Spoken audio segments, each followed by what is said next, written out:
Alam ng lahat sa buong community na si Herbert Culanco ay galit na galit sa akin. Pero patuloy nyo pa rin nakikita yung mga concert niya sa TV station ko. Hindi na ko binalik. Sinulo na ni GB lahat, ni Sebastian, ang aking area sa Carcel site. Lahat-lahat. Yun po ang nangyayari po. Iniisip ko, meron ba akong kasalanan talaga? Meron eh. Sa isang banda, naging mayabang tayo. Sa isang banda, naging abuso tayo. Maaaring hindi ko inaamin ng mga panahon na ginagawa ko yan. Pero nung nasa Bartolina na ako, nakikita ko isa-isa eh. Kaya sabi ko, pangako ko sa sarili ko at pangako ko sa pamilya ko. Pagbalik ko sa maximum, kung ako'y bibigyan ulit ng pagkakataon, babaguhin ko yung style ko. Pwede naman akong tumulong ng hindi mayabang. Pwede naman akong makisama ng hindi magarbo. Pwede naman akong magsaya ng hindi masyadong magastos. Kaya alam ng lahat, kung mapapansin natin, halos 1 o 2 taon, si JB Sebastian, napag-usapan nga, gopi na. Gopi na. Hindi na naririnig, wala nang programa. Ay, ibang klase ngayon yung bago. Si Herbert Culanco. Wala siyang sinabi ngayon doon. Kung mag-concert, kung mamigay ng pera, ganun din. Grabe. Nagkaroon na ng comparison. Pero, ako bilang isang preso na nakaranas na ng ganyang kalakaran dito sa loob. At bilang isang kaibigan ni Herbert Culanco, umabot kami rin sa point na, pare, ingat ka. Kasi, dinanas ko na yan eh. Ganyan din ako dati. At alam ko kaya kagalit ko concert ngayon kasi narinig mo dati ganyan ako. Alam ko kaya kami music studio kasi nakita mo sa akin. Alam ko kaya nagpapapunta ka ng artista dito kasi ganyan yung ginagawa ko dati. Alam kong may mabuti kang puso. Alam kong gusto mong pasayahin yung mga tao. Alam ko na gusto mong paligayahin at gusto mong tumulong. Pero laging ang tanong ng malayang lipunan sa atin at lalo na ang gobyerno, saan nanggagaling yung pera natin? At kapag yan hindi natin napangatwiranan, magmumukha tayong sindikato. Sagot sa akin ni parang Herbert, marami siyang koneksyon at marami siyang kaibigan na hindi naman siya pababayaan. At ako naman ay naniniwala doon. Hanggang sa umabot sa punto na akala niya yata, tinuturuan ko siya ng mali. Kasi sinasabihan ko siya na, pare, huwag ka masyadong magbihis. Pwede ka naman magmaong, pwede ka naman mag-t-shirt. Pare, huwag ka naman mag-imbita ng mga mamahaling mga banda. Kasi pwede naman tayo-tayo na lang. At pare, yung binayaran mong instrumento kanina, baka na-overprice ka. Ngayon, yung mga nakapaligid sa kanyang tao, at ang nagsasabi rin isa sa mga nakapaligid dun, sinisiraan ka, Herbert. Kasi ayaw nilang turuan mo si Herbert na huwag maging magastos. Kasi baka hindi na sila kumita. Hanggang na nagkasira-sira na kami. Ito, tungkol doon sa BTV3. Kung mapapansin po natin, ang inyong lingkod po, kaaligid po sa kaalaman ng lahat na tayo po ang nagmamanage nitong stasyon na to. Pero hindi nyo naman po nakikita yung pagbumuka ko dito. Dahil ayaw kong isipin ng lahat na ginagamit ko tong TV station na to para lang sa sarili kong kasikatan. Pero nakita nyo kung paano ho tayo magbigay at gaano ka-professional yung serbisyong ibinibigay ko. So, bakit ka nilipitan ni JB nun? Yun po ang sabi niya, nag-usap kami. Pare, tulungan po natin si ma'am, si sekretary. Sinong tutulungan? Sinong ma'am yan? Sinong secretary yung sinasabi niya? Secretary de Lima. Para pundo para sa 2015-2016 election. So, anong gawin natin pare? Sabi niya, mag-teamwork po tayo.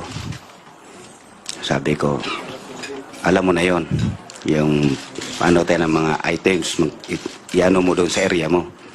Sabi ko, dahil sa totoo lang po ay wala man akong tiwala po doon kay GB, dahil sabi ko lang, oo. Wala akong tiwala doon po dahil sa totoo lang po ako yung overall chairman.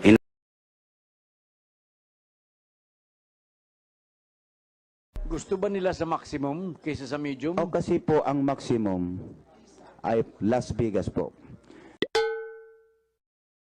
Ang sa totoo lang po ay gusto ko lang malaman ng buong sambayan ng Pilipino sa buong Pilipinas. Ang maximum po ay noong nandiyan na po ako sa maximum ay ginawa ko talaga ng parang Ruas Boulevard. Lahat, kahit walang dalaw,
Sabihin ko na lang po sa inyong lahat, sampung model, binibayaran ko ng 25,000 sa labas. Sabi ko, Ray, magkano lahat yun? Tag 25,000, maganda ba? Maganda. Picture mo na. Pagpasok ng picture, papasok ko ngayon dito sa maximum, binibinta ko po ng 7 to 75,000. Mayroon po akong hotel na parang rest house po, aircon, may kama, may shower, kompleto po yan. Ganon po ang, siyempre po, obligado po ko sa 3,000 at 3 million a month. Gagawa din po ko ng diskarte. Minsan magkulang yung pagkolekta ko. Ako po magabono. Lahat po gagawin ko po rin sa loob ng maximum para, siyempre, kung magkulang man, ako po mag-abono. Diyan sa mga kinikita mo yan, meron kang pinagbibigyan? May binibigyan ka sa mga Opo, kinikita? Secretary Dilima. Si Director Bukay is 1.2 million a month po yun. Si Director? November 2013, nag-umpisa po ako nagbibigay. Nauna po si Secretary October 2013. Si Director Bukay po is 2013 November po siya. Nag-umpisa po. At tinatawag po ka ako ni Director Bukay at nag-uusap din po kami. At sa iyang bagman niya si Colonel Eli. Colonel Eli? Pinatawag niya po ko, Your Honor, sa taas, unang upo niya. Napakilala siya. Okay. Pinatawag ko ako chairman.